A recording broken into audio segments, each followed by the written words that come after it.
ஜக்தீப் தன்கரை போல நடித்து மிமிக்ரி செய்த எம்பி, வீடியோ எடுத்த ராகுல் காந்தி. மக்களவை மற்றும் மாநிலங்களவையைச் சேர்ந்த நூற்றுக்கணக்கான எம்பிக்கள் இடைநீக்கம் செய்யப்பட்டதை கண்டித்து நாடாளுமன்ற வளாகத்தில் உள்ள காந்தி சிலை முன் எதிர்க்கட்சி எம்பிக்கள் போராட்டத்தில் ஈடுபட்டனர். இந்நிலையில் நாடாளுமன்ற வளாகத்தில் நடந்த போராட்டத்தின் போது திரிணாமுல் காங்கிரசின் எம்பி கல்யாண பானர்ஜி என்னை போல மிமிக்ரி செய்து காட்டியது முட்டாள்தனமானது என்றும் ஏற்றுக்கொள்ள முடியாதது என்றும் குடியரசு துணைத் தலைவர் ஜக்தீப் தன்கர் காட்டமாக தெரிவித்துள்ளார்.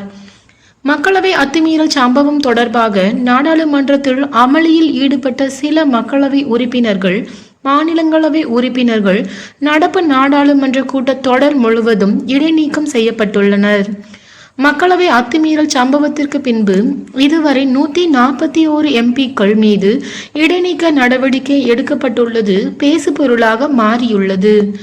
இந்த நிலையில் நாடாளுமன்ற வளாகத்தில் இன்று காலை இடைநீக்கம் செய்யப்பட்ட எதிர்க்கட்சி எம்பிக்கள் பதாகைகளை ஏந்தி மத்திய அரசிற்கு எதிராக போராட்டத்தில் ஈடுபட்டனர். இந்த போராட்டத்தின் போது திரிணாமுல் காங்கிரசின் எம்பி கல்யாண பானர்ஜி, மாநிலங்களவை தலைவரும் குடியரசு துணைத் தலைவருமான ஜக்தீப் தன்கர் அவை நடவடிக்கையின் போது செய்வதை போல நடித்து காட்டினார். அப்போது ராகுல் காந்தி அதை தனது செல்போனில் வீடியோ எடுத்துள்ளார்.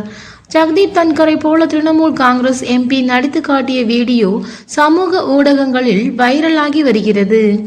இது தொடர்பாக குடியரசு துணைத் தலைவர் ஜக்தீப் தன்கர் தனது கண்டனத்தை தெரிவித்துள்ளார். அரசியல் கட்சிகளுக்குள் பரிமாற்றங்கள் இருக்கலாம், ஆனால் மாநிலங்களவை தலைவரை கேலி செய்யும் எம்பியை மற்றொரு கட்சியின் மூத்த தலைவர் வீடியோ எடுக்கிறார். இது முட்டாள்தனமானது மற்றும் ஏற்றுக்கொள்ள முடியாதது என்று தெரிவித்துள்ளார்.